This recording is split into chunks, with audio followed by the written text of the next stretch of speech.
तो ये last lecture है हमारे इस यूनिट का जिसमें हम पढ़ेंगे solubility of gases in liquid. तो solubility of gases in liquid पढ़ने के लिए पहले ये पता होना चाहिए कि सॉल्युबिलिटी क्या होती है। सॉल्युबिलिटी की डेफिनेशन लिखी हुई है, amount of substance in gram dissolve per litre volume of a particular solvent to form saturated solution.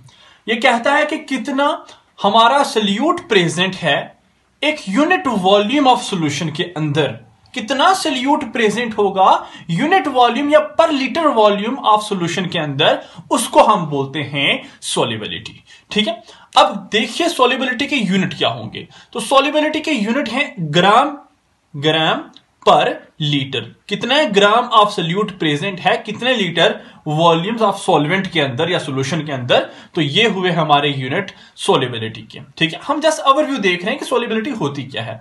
ग्राम पर लीटर, एनसीईआरटी इसे मोल पर लीटर भी लिखती है, तो एनसीईआरटी इसे मोल पर लीटर भी लिखती है, तो हम ये यूनिट भी लिख सकते हैं। तो ठीक है, ये तो क्लियर है। अब जरा देखते हैं कि सॉल्युबिलिटी किन किन फैक्टर पे डिपेंड करती है। तो किन किन फैक्टर पे डिपेंड करती है, सबसे पहला फैक्टर देखते हैं पहला फैक्टर, और उसमें हम देखते हैं nature of solute and solvent को। Nature of solute and solvent, solute and solvent.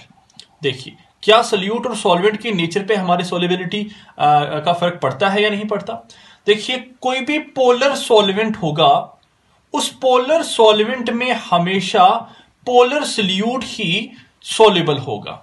Polar solvent में पोलर सल्यूट सॉल्युबल होने वाला है। फॉर एग्जांपल हमारा सल्यूट है NaCl, पोलर है, आपको पता है Na पॉजिटिव Cl नेगेटिव, ये सॉल्युबल होगा हमारे polar solvent that is water के अंदर। और कोई नॉन पोलर सॉल्वेंट होगा, तो नॉन पोलर सॉल्वेंट के अंदर नॉन पोलर सल्यूट है वही सॉल्युबल हो सकता है, बाकी पोलर सल्यूट सॉल्युबल नहीं हो सकता। तो पोलर सल्यूट सॉल्युबल नहीं हो सकता, इसका मतलब हमारा non polar solvent for example CCl4 ले लीजिए। ये CCl4 है तो ये सॉल्युबल हो सकता है बेंजीन के अंदर, ना कि ये सॉल्युबल वाटर के अंदर होगा। अगर आप सोचेंगे कि NaCl को आप बेंजीन में सॉल्युबल करेंगे तो वो कभी भी सॉल्युबल नहीं हो सकता। अगर आप सोचेंगे कि CCl4 को आप वाटर जो सॉल्वेंट है उसके भी डिसॉल्व करने की कोशिश करेंगे तो वो कभी भी डिसॉल्व नहीं होगा। इन शॉर्ट हम अगर बोल दें कि पोलर में सॉल्युबल है, नॉन पोलर में सॉल्युबल है, इसका मतलब लाइक डिसॉल्व लाइक। ठीक है, ये हम पढ़े हैं, इससे पहले भी जानते हैं, लाइक डिसॉल्व लाइक। ठीक है, तो ये वाला फिनोमिना यहां एप्लीकेबल होगा। तो सॉल्युबिलिटी डिपेंड करती है कि पोलर है या नॉन पोलर है। एक फैक्टर तो ये हुआ कंप्लीट। सेकंड फैक्टर है हमारा टेम्परेचर का। टेम्परेचर पे भी सॉल्युबिलिटी का फर्क पड़ता है, या सॉल्युबिलिटी पे टेम्परेचर का फर्क पड़ता है। देखिए कैसे।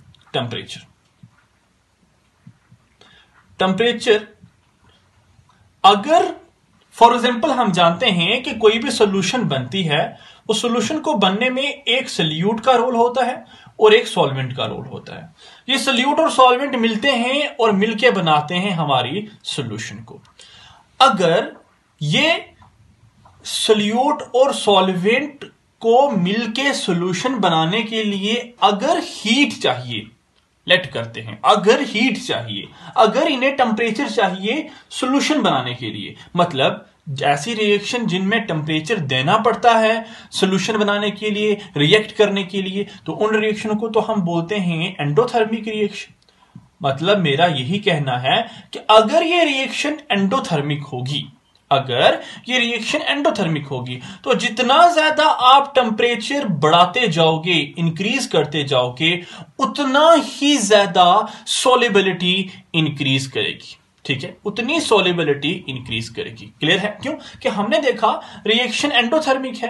एंडोथर्मिक है मतलब इन्हें हीट चाहिए, इन्हें हीट देनी पड़ेगी सॉल्यूशन बनाने के लिए। तो अगर ये रिएक्शन एंडोथर्मिक है, जितना टेम्परेचर बढ़ाओगे उतनी सॉल्युबिलिटी बढ़ेगी। लेकिन अगर यही रिएक्शन एक्सोथर्मिक है, एक्सोथर्मिक क्या होती है, वो वाली रिएक्शन जहां हीट इवॉल्व हो, तो जितना आप टेम्परेचर इंक्रीज करोगे आपकी सॉल्युबिलिटी उतनी ही डिक्रीज होती जाएगी। उसका कारण ये कि ऑलरेडी इतनी ज्यादा टेम्परेचर, इतनी ज्यादा हीट इवॉल्व हो रही है, और टेम्परेचर आप इंक्रीज करोगे तो सोल्युबिलिटी थोड़ी इंक्रीज होगी, वो तो डिक्रीज होगी। तो इसका मतलब ये टेम्परेचर का जो इफेक्ट है ये डिपेंड करता है हमारी रिएक्शन एक्सोथर्मिक है या एंडोथर्मिक है। तो इसका कोई क्लियर कट हम बोल नहीं सकते कि रिएक्शन पे डिपेंड करता है कि रिएक्शन एक्सोथर्मिक है या एंडोथर्मिक है। उसके हिसाब से हम डिसाइड करते हैं कि हमारे सोल्युबिलिटी इंक्रीज होती है या डिक्रीज होती है। लेकिन जो थर्ड इंपॉर्टेंट फैक्टर है वही है आज का हमारा टॉपिक, दैट इज प्रेशर। तो थर्ड इंपॉर्टेंट फैक्टर को आप देखिए और समझने की कोशिश कीजिए। क्या है प्रेशर? देखिए, solubility of gas in liquid को हम प्रेशर के अंडर पढ़ रहे हैं, और ये वाला कंसेप्ट जो दिया था हमारे एक साइंटिस्ट थे हेनरीज, और हेनरी ने दिया था और उन्होंने एक लॉ दिया था, दैट्स वाई इसका नाम पड़ गया हेनरीज लॉ। उन्होंने क्या कहा था जरा देखिए। उन्होंने जो लॉ दिया, उन्होंने कहा क्या लॉ में, देखिए उनकी डेफिनेशन क्या थी इस लॉ के अकॉर्डिंग। उन्होंने कहा the solubility of a gas in a liquid is directly proportional to the partial pressure of that gas above the liquid surface। ये था हेनरीज का लॉ। अब जरा समझने की कोशिश कीजिए। देखिए जो प्रेशर वाला फैक्टर है ये ना ही हमारे सॉलिड सल्यूट पे लगेगा, ना ही हमारे लिक्विड सल्यूट के केस में लगने वाला है, क्योंकि लिक्विड सल्यूट और सॉलिड सल्यूट के केस में प्रेशर अप्लाई करने से कोई भी सोल्युबिलिटी पे इतना फर्क नहीं पड़ेगा। लेकिन हम जानते हैं कि गैसेस को प्रेशर अप्लाई करने से गैसेस की सोल्युबिलिटी पर फर्क पड़ सकता है, गैसेस ज्यादा सोल्युबल हो सकती हैं। दैट्स वाई ये वाला फैक्टर सिर्फ और सिर्फ गैसेस के लिए ही एप्लीकेबल है, और ये हेनरीज ने दिया था। दैट्स वाई उन्होंने एक लॉ दिया इसको एक्सप्लेन करने के लिए।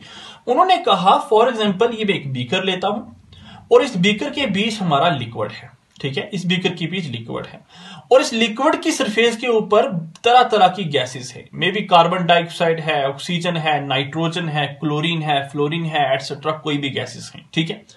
अब कार्बन डाइऑक्साइड ऐड करते हैं, हम उठाते हैं। अब इस गैस के इस बीकर के अंदर, इस लिक्विड के अंदर कितनी कार्बन डाइऑक्साइड प्रेजेंट है, मतलब कितनी क्वांटिटी है उस कार्बन डाइऑक्साइड की, वो डिपेंड करता है उस गैस का कितना प्रेशर है लिक्विड की सरफेस के ऊपर।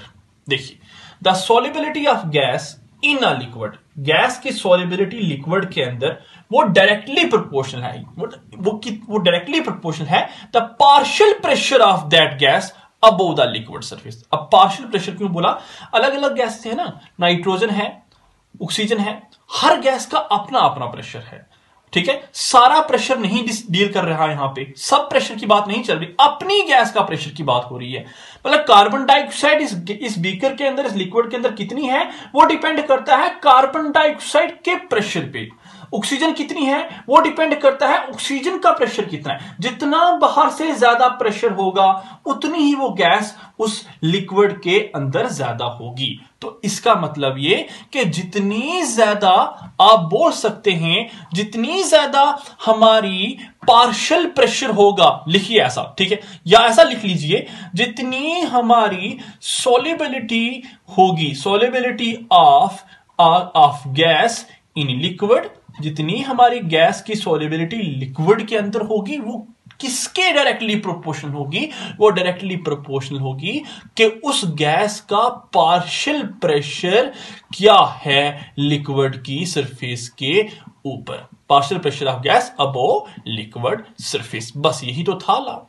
जितना ज्यादा उस गैस का पार्शियल प्रेशर होगा लिक्विड की सरफेस के ऊपर, उतनी ही वो गैस उस लिक्विड के अंदर सोल्युबल होगी। और पार्शियल प्रेशर मैंने क्यों बार बार बोला? बिकॉज अलग अलग गैसेस है, हर गैस का अपना अपना प्रेशर है, टोटल प्रेशर नहीं लेंगे, ठीक है। अब हेनरी ने सॉल्युबिलिटी को, या एनसीईआरटी शायद कहती है कि सॉल्युबिलिटी को रिप्रेजेंट करेंगे हम मोल फ्रिक्शन ऑफ गैस से। सॉल्युबिलिटी को रिप्रेजेंट करने के लिए हम लिखेंगे काई, that is mole fraction of gas.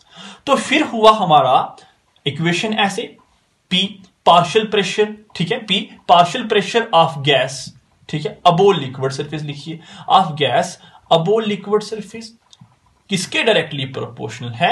ये डायरेक्टली प्रोपोर्शनल है हमारी सॉल्युबिलिटी को इससे रिप्रेजेंट करें, solubility of gas in liquid, इसके डायरेक्टली प्रोपोर्शनल है। देखिए जितना ज्यादा, देखिए आराम से समझने की कोशिश कीजिए, जितना ज्यादा पार्शियल प्रेशर होगा गैस का लिक्विड की सरफेस के ऊपर, उतनी ही वो गैस की सॉल्युबिलिटी होगी हमारे लिक्विड के अंदर। एक बात, या अगर यहां ऐसा नहीं है तो ये सोचिए, देखिए आराम से, ऐसा भी आप बोल सकते हैं कि जितने ज्यादा मॉलिक्यूल होंगे गैस के लिक्विड के अंदर, जितने मॉलिक्यूल होंगे गैस की लिक्विड के अंदर, उतना ही मोल होंगे, उतने ही मोल होंगे, और जितने मोल होंगे उतना मोल फ्रिक्शन होगा, जितने मोल होंगे उतना मोल फ्रिक्शन होगा उस गैस का लिक्विड के अंदर, और जितना मोल फ्रिक्शन होगा उस गैस का लिक्विड के अंदर, मतलब उतना ही पार्शियल प्रेशर हाई है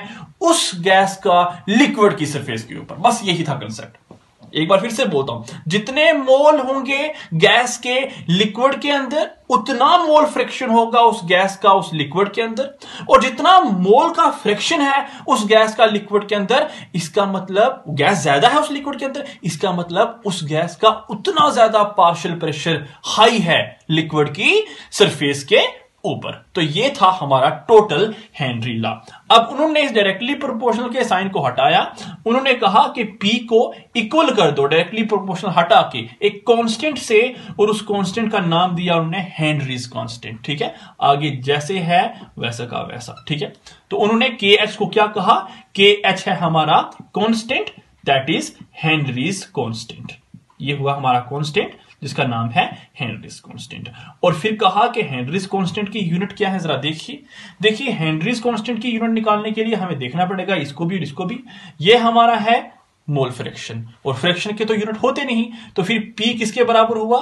P हुआ KH के बराबर। मतलब जो यूनिट हमारे प्रेशर के होंगे वही हमारे हेनरीज कांस्टेंट के होंगे। तो हेनरी कांस्टेंट के यूनिट या तो ATM हो सकता है, या बार हो सकता है, या mm ऑफ Hg हो सकता है। तो यहां तक हम solubility of gas in liquid को पढ़ चुके हैं, और हमने फैक्टर भी देखे जिन पे वो डिपेंड करती है। तो यहां तक हमारा सारा का सारा सॉल्यूशन का यूनिट खत्म होता है।